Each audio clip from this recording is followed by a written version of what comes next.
All right, so I hate the UFC Apex, all right? I don't think there's a worse thing right now in the UFC, other than maybe Molly McCann, than the UFC Apex. And it's still a thing. In 2025, we are preparing for a fight card this weekend for a rematch between Marvin Vettori and Roman Dolidze. Now, is the main event anything special? No, it's not at all. I mean, they certainly could do better, but I don't think the quality of card is the problem. Now, the card isn't great, don't get me wrong. I mean, Carly Judas is a minus 550 favorite this weekend. Priscilla Cachoeira is on the card. We have a co-main event of Chidi Njokuani and Elizeu Zaleski dos Santos. But there are easy fixes to this problem. And before we get into the video, folks, we did predict this entire card. That is linked in the description down below. We do these weekly here on the channel, so make sure to subscribe to the channel. Check out this UFC Vegas 104 predictions. And again, make sure to comment and like. Anyways, comment if you care. I don't know. But anyways, this is UFC Vegas 104. This stuff needs to stop. And there are easy fixes to this. So today we're going to go over those easy fixes. First off, we can keep this main event. Every UFC fight night we can work with, legitimately. Every one in the schedule we can work with, all the ones in the Apex. The other one is Josh Emmett and Leron Murphy. I'll get to that in a little bit.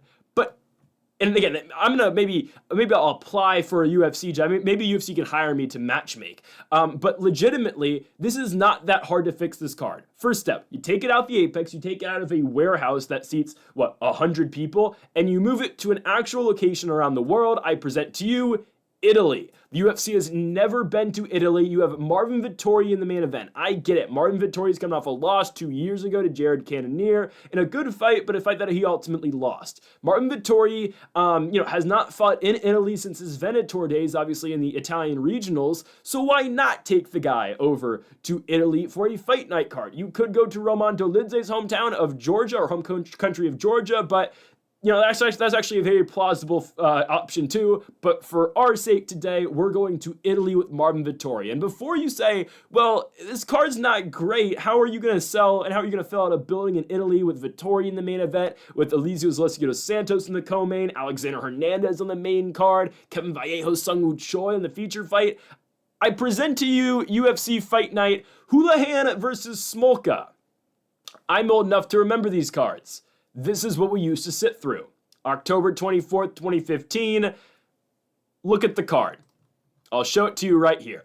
Again, your main event is Louis Smolka versus Paddy Houlihan. It ended up being Paddy Houlihan's last ever professional MMA fight. And sure, we're going to compare the rise of Irish MMA to the rise of potentially Italian MMA. I know what you're thinking. Again, you can't replicate, obviously, what happened in Ireland with Conor McGregor, and obviously now we're seeing with Ian Gary, and we're seeing with Paul Hughes over in the PFL too. I get that.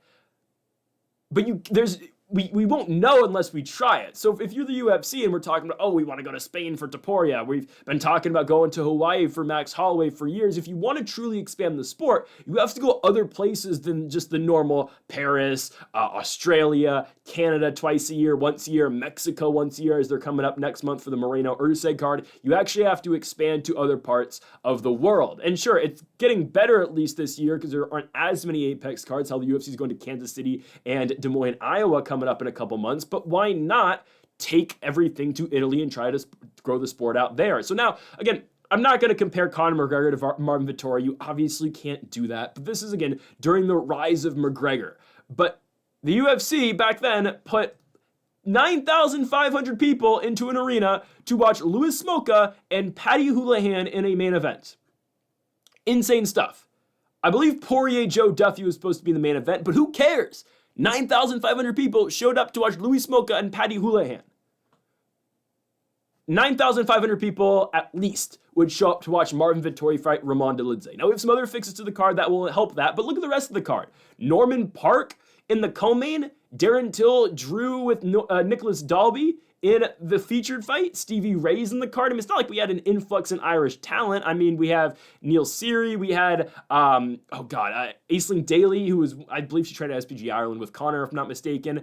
It's not that Irish heavy of a card. I mean, we've got a South African fighting Bubba Bush. We got Darren Elkins against Robert Whitefordlow on the card. But this wasn't a heavily Irish stacked card. So all we have to do for UFC Italy, we'll say UFC Rome or Venice, whatever, it's just we got to put a couple Italian fighters in the card. So this is an easy fix too.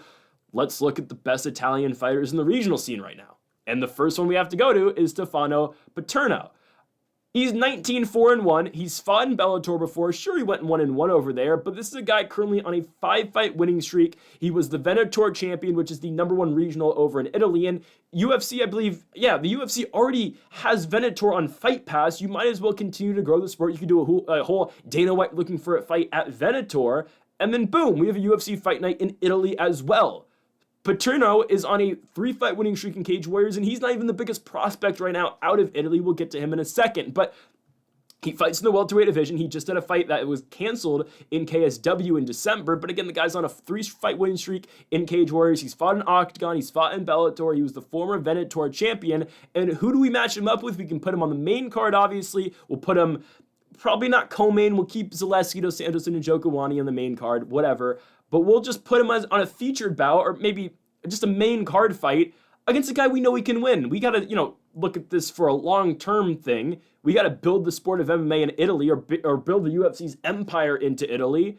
And perfect, we're gonna give him one of these lower-ranked guys. I present to you Billy Ray Goff. We're gonna give him Billy Ray Goff, who is, sure, 26 years old in his own right. He's 9-3, but an extremely, and I mean extremely winnable fight for Paterno. I mean, this is a guy that Paterno should destroy. Billy Ray, I wouldn't say destroy. Billy Ray Goff beat Kinoshita in his first UFC fight, but it's such a winnable fight for Paterno. He would probably beat Billy Ray Goff. Goff was just scheduled to fight Adam Fugit last month. You could easily put this together for this card, put Billy Ray Goff on a main card after his really fun fight against Trey Waters.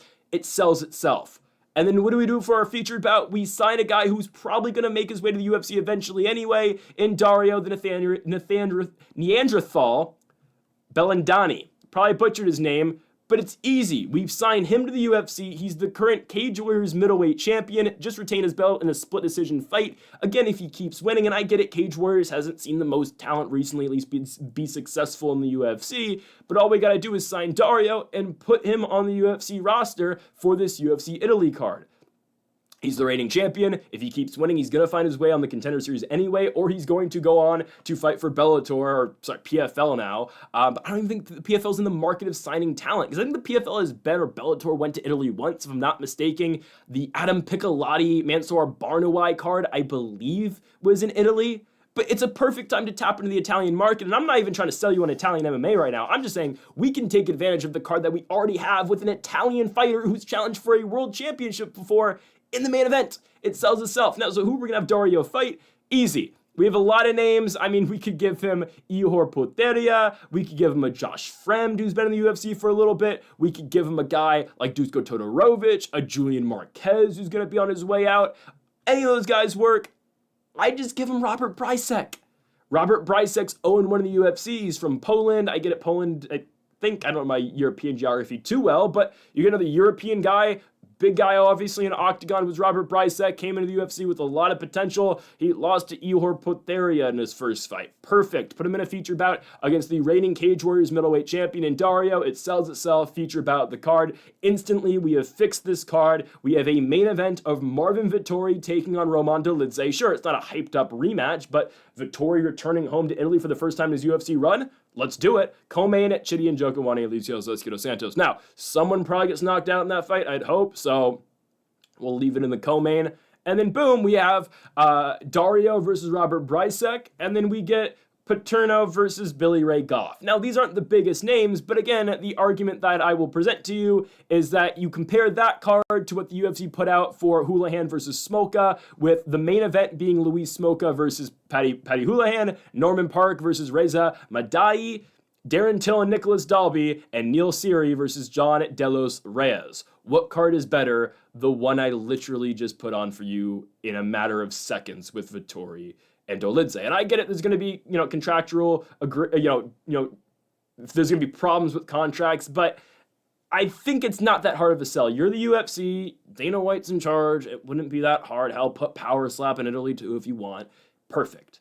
It's that easy to get away from the UFC Apex. And it's And I get it. Again, there are less Apex cards now, but it's like they're not even trying anymore. I mean, there was that whole guy, the TKO president, or whoever the hell that guy was, who said, you don't know if you're in the Apex or if you're in a stadium by watching an Apex card. I mean, come on now. I mean, anyone who's actually watched a UFC fight before, I guarantee you that TKO executive guy had never watched a UFC fight before in his life, because you can definitely tell the difference between the Apex and a full arena.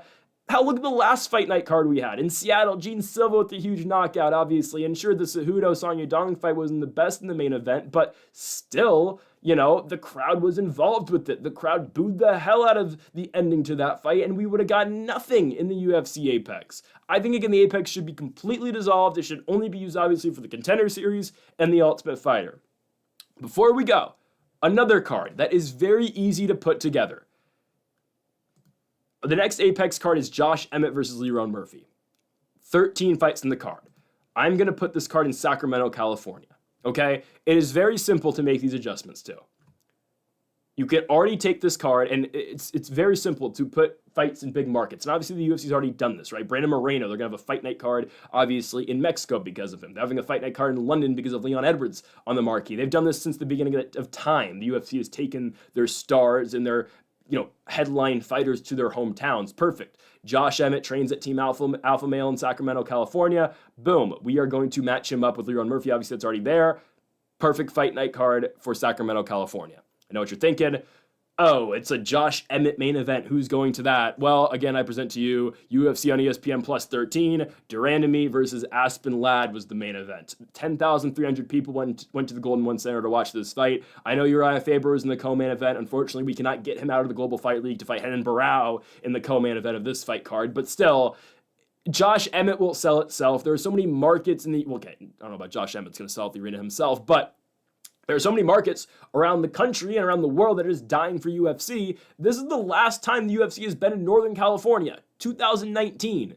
We're coming up on 6 years now. And don't ask when the last time the UFC was in the Bay Area. It was like 2013, 2012, right? The UFC doesn't go into these markets when they should, because they'd sell out an entire arena around Josh Emmett just because so many areas are dying for UFC. The Seattle card broke the attendance record and the live gate record for a fight night, a record that was just set with the Covington Buckley card in Tampa at the end of 2024. So they keep on breaking their own records. So why not go to Sacramento? I get it's not the Bay Area, it's not an influx of money there, but still, you could sell at an arena with Josh Emmett in the main event against Leron Murphy. And we don't really have to change much with this card. Sure, I'd probably move the co-main event out of here. I'd reschedule, and I know it's a women's fight, but still, I'd reschedule Yan Zhang versus Vina Jandiroba. We're taking that off of the Volkanovski-Lopez card. It doesn't need that fight. It's just going to get buried on that card. It's probably actually a number one contenders fighter. The winner, at least, I think is going to fight Tatiana Suarez to probably determine the next title challenger. But maybe Zhang Wei Li stays at 125 if she beats Shevchenko or Manon Fior.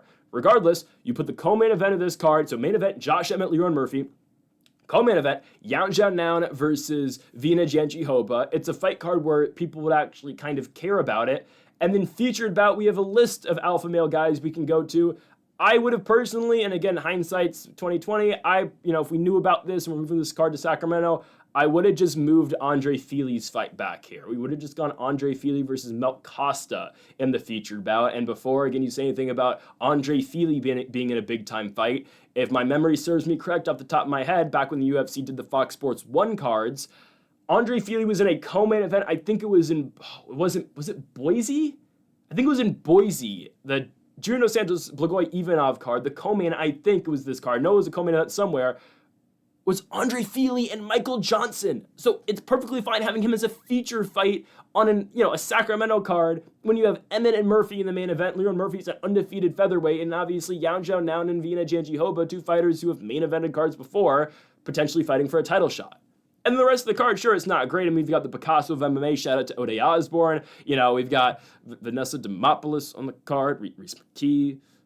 Kenny Nzechukwu is fighting, that's cool. Torres Finney, he'll sell. I mean, there are Joyce and Brithu's fun. Like, it doesn't take much to take this fight out the UFC Apex. So boom, we put it in Sacramento, Golden One Center, Emmett Murphy Fight Night, co-main event again, a number one contenders fighter, a title eliminator at 115 pounds. It's not that hard to switch this up, and it's an easy fix to just get away from that damn warehouse that nobody wants to watch. It ruins cards. It makes us less excited for cards. And sure, again, the card as it is not great this weekend with Vettori and Dolidze. Go watch our predictions in the description down below. But how can you build intrigue for the card? Move it to Italy, put it in a market that's never had the UFC before, and you sign some Italian MMA prospects who can make the card even more exciting. Boom, if you put, again, just with the card being in Italy and having 2 up-and-coming Italian prospects on the card as well, the UFC signs every Tom, Dick, and Harry anyway. You might as well, again, sign Stefano and Dario and get 3 Italians on this card. It's simple as that. I'm sure all these guys can travel to Italy. Half the fighters on this card aren't even from the United States anyway. So it's not that hard of a fix. Again, I hate the UFC Apex, and I just think that'd be a simple way to make the sport, again, keep the sport going. Because again, we're long gone of the days of the pandemic. The Apex makes you think of the pandemic. And we're well out of that. And it's weird because the UFC has always been, and Dana, I said this himself, we're the first ones out of this thing. And obviously they went to Jacksonville right away during the pandemic and after the pandemic. And obviously the UFC again has led professional sports back. That was a topic of 4 or 5 years ago, but still, it's just ridiculous we're still in this Apex. I know, again, they're trying to save money, but in the long run, you are going to profit more by taking the sport out of America and into new markets, not just in the country itself, but again, they've never been to Italy, and there are so many other countries. They're still talking about the Spain card. Jan Blachowicz is a former UFC champion. Joanna Jędrzejczyk's a Hall of Famer. Karolina Kowalkiewicz has fought for a belt. Poland's a huge market, and they haven't gone to Poland with Jan Blachowicz in a main event. What are we doing? Jan doesn't have too many more fights. Why isn't he fighting in his home country? It's just, Yuri Prochazka, go to the Czech Republic. Prague's a huge market. I think, go to Prague with Yuri Prochazka. I don't know what they're doing. There are so many markets they could tap into, and yet we are still stuck with the same international spots every single year. Manchester, London, Queensland, Australia, Sydney, New South Wales. I don't know my Australian geography. Canada, Montreal or Toronto or Vancouver. And I'm missing, Paris, France. I mean, it's the same ones every single year. I'm not saying get away from those, but again, we haven't been to the markets. How they've been talking about UFC Africa for years. They were talking about UFC Africa when Adesanya first won the belt in 2019. And they still haven't done it. Get it together. There's so many markets, and we have, 45 UFC cards a year? You talk about expanding the sport every day, and you can expand it to its potential, and this potential is untapped. So I think the UFC should do it again. That's just my quick pitch on how I think the UFC should take, again, obviously this will never happen, but this card could easily be in Italy. This card could easily be in Sacramento, and when you really think about it, every card, even for the low-quality cards that are the UFC Apex, they can find their way to crowded events, and at least 10,000 people are going to show up. You get a live gate, you expand the sport, and you make it a better overall watching experience for the viewer at home. It's just my thoughts. We'll have more UFC predictions coming up next week. Jack Della Maddalena is off the fight, obviously, with Leon Edwards. He's in the title fight against Bilal Muhammad. So Leon, Sean Brady this weekend. We'll have that prediction video out for you on Sunday. Obviously, go check out our Fight Night Vettori versus Dolidze predictions in the description down below. Folks, thank y'all for watching, and Mamba forever.